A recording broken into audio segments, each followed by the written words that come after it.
بسم اللہ الرحمن الرحیم الحمدللہ رب العالمین والصلاة والسلام علی سید الانبیاء والمرسلین وعلی آلہ واصحابہ اجمعین اما بعد فاعوذ باللہ من الشیطان الرجیم بسم اللہ الرحمن الرحیم مالک یوم الدین ایاک نعبد و ایاک نستعین۔ روز جزا کا مالک، ہم تیری ہی عبادت کریں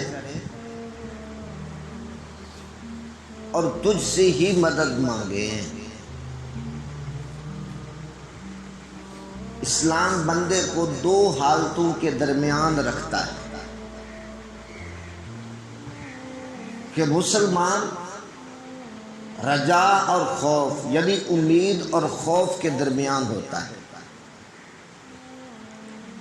یعنی اس کو بخشش کی امید ہوتی ہے اور اللہ تعالیٰ کے عذاب کا ڈر بھی ہوتا ہے۔ عرب کا ایک بہت بڑا دانا وہ یہ کہتا ہے کہ اگر آسمان سے ایک پرچی اترے جس پہ لکھا ہو کہ میں صرف ایک بندے کو بخشنے والا ہوں، تو میں امید رکھوں گا کہ وہ میں ہی ہوں گا۔ یعنی اللہ تعالیٰ کی پاک بارگاہ میں اتنی امید رکھنی چاہیے۔ آپ نے دیکھا ہوگا کچھ بچے جب جاب کی سیٹس وغیرہ آتی ہیں وہ کہتے ہیں ہم نے کب ملنی ہے، اتنے بندے ہیں کیسے ملے گی۔ یہ بندوں کے ساتھ ایک امید وابستہ ہوتی ہے، لیکن خالق و مالک کے ساتھ امید کتنی ہونی چاہیے؟ اربوں خربوں بندے ہیں، لیکن پھر بھی وہ یہ فرمائے کہ میں ایک بندے کو بخش دوں گا، تو بندے کو امید رکھنی چاہیے کہ اللہ اپنے فضل و کرم سے مجھے ہی بخش دے۔ اور اگر وہ ایک پرچی اتارے جس پہ لکھا ہو کہ میں ایک بندے کو سزا دینے والا ہوں، تو وہ عرب کا دانشور کہتا ہے کہ میں ڈروں گا، میں خوف کھاؤں گا کہ وہ میں ہوں۔ عیسائی انہوں نے کیا عقیدہ بنایا؟ انہوں نے یہ عقیدہ بنایا کہ عیسیٰ علیہ السلام انہوں نے سولی کے اوپر اپنی جان دے کر ہم سب کے گناہوں کا کفارہ ادا کر دیا۔ کہ غلط ہے۔ اسلام کا نظریہ عمل تو یہ ہے کہ ان کو سولی دی نہیں گئی۔ قرآن فرماتا وما قتلوہ وما صلبوہ، نہ انہوں نے ان کو قتل کیا نہ سولی پہ لٹکایا۔ اب وہ امید کے ساتھ اتنے دلیر ہو گئے کہ ان کا عقیدہ یہ بن گیا کہ ہمیں کوئی گناہ نقصان ہی نہیں دیتا، جو ہم مرضی کریں، ہمارے سارے گناہوں کا کفارہ عیسیٰ علیہ السلام دے چکے ہیں۔ پھر ان پہ سوال یہ ہوتا ہے پھر دنیا کے اندر یہ سزائیں کیوں ہیں؟ اگر کوئی آدمی کسی کے ساتھ زیادتی کرتا ہے تو عدالت اس کو سزا وغیرہ دیتی ہے، اس کا گناہ کا کفارہ تو پہلے بن چکا ہے۔ مقصد یہ ہے کہ وہ امید کے اندر اتنے دلیر ہو گئے کہ انہوں نے غلط عقیدہ اپنا لیا۔ آریہ لوگ، ان کا عقیدہ کیا ہے؟ وہ یہ کہتے ہیں کہ گناہ معاف ہوتا ہی نہیں، کہ انسان اگر کوئی غلطی کر لے اس کا گناہ معاف نہیں ہوتا۔ اب وہ رب تبارک و تعالیٰ کے خوف کو نہ سمجھ سکے۔ اب مالک یوم الدین کے اندر قرآن پاک نے ہمیں تصور دیا کہ وہ روز جزا کا مالک ہے، اور مالک یتصرف فی ملکی کیف یشاء، وہ اپنی ملکیت کے اندر جو تصرف کرنا چاہے اسے زیب دیتا ہے۔ اللہ شاید فرماتا ہے یغفر لمن یشاء و یعذب من یشاء، جسے چاہے وہ بخش دے، جسے چاہے وہ عذاب دے۔ اب بندے کی توجہ ذات خدا کی طرف توجہ دلائی جا رہی، ایاک نعبد، مولا ہم تیری عبادت کرتے ہیں۔ اب یہاں پر دو طرح کے معنی ہیں،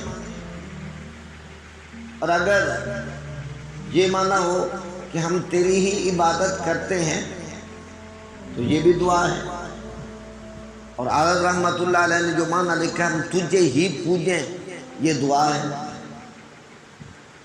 اس معنی کے اندر افضلیت یہ ہے کہ ہم اللہ تبارک و تعالیٰ کو یہ نہیں بتاتے یا اللہ ہم تیری عبادت کرتے ہیں، اللہ تعالیٰ کو تو پہلے ہی بتائے، پھر بتانے کی کیا ضرورت ہے؟ ہم مولا تیری عبادت کرتے ہیں تو اس سے مدد طلب کرتے ہیں۔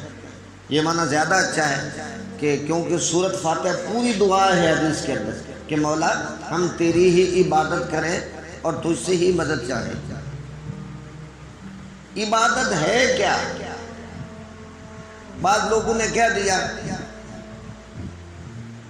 کہ جی ہاتھ باندھنے کا نام عبادت ہے، سجدے کا نام عبادت ہے، نہیں، بلکہ جب تک اللہ وحدہ لا شریک کی پاک بارگاہ کے اندر بندگی کا ارادہ نہ کیا جائے وہ عبادت نہیں ہوتی۔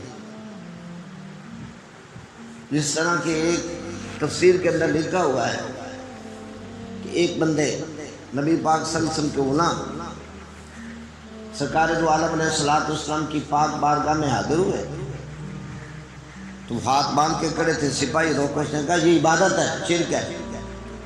اس نے کہا کیا کرو؟ اس نے ہاتھ چھوڑ کر، انہوں نے کہا سینہ امام مالک رحمۃ اللہ علیہ کے نزدیک ہاتھ چھوڑ کر نماز پڑھنی چاہیے، یہ بھی نماز کی حالت ہے۔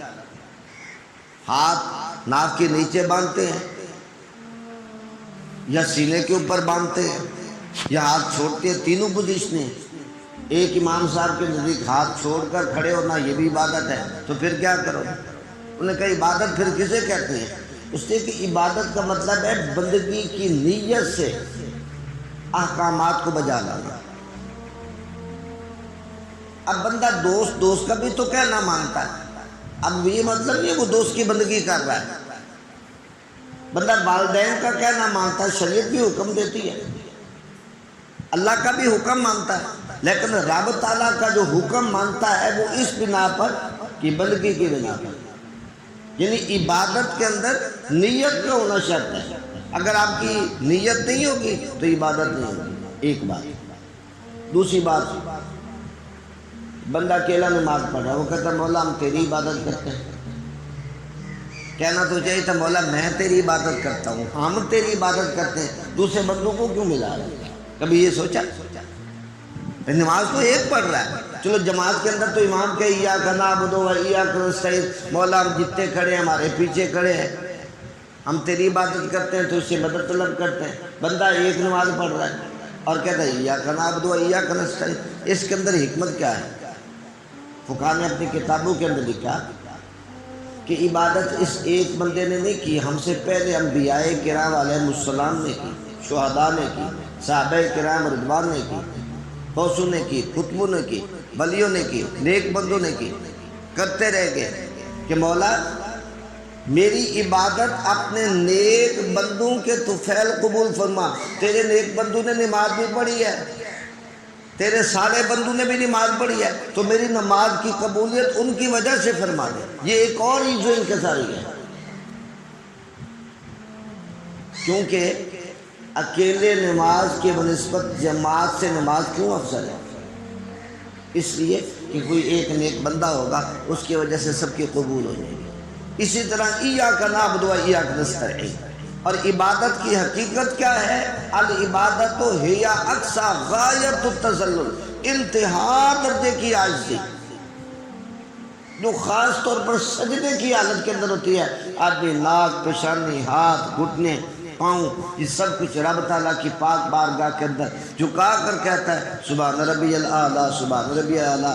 رب تعالیٰ کی طرف سے بھی پھر پیغام آتا ہے فرشتوں میرے بندوں کو تم فسادی کہتے تھے، دیکھتے نہیں ہو یہ تو میری پاک بارگاہ کے اندر سر جھکا کے کھڑے، سجدے میں پڑے، گواہ ہو جاؤ میں نے ان کے سارے گناہوں کو بخش دیا۔ اور پہلی رکعت ہوتی ہے یا دوسری رکعت ہوتی ہے، تیسری رکعت ہوتی ہے، سجدے پر ایک حساب سے رکعت ختم ہوتی ہے۔ اور حدیث کے اندر ہے کہ جو آدمی جتنا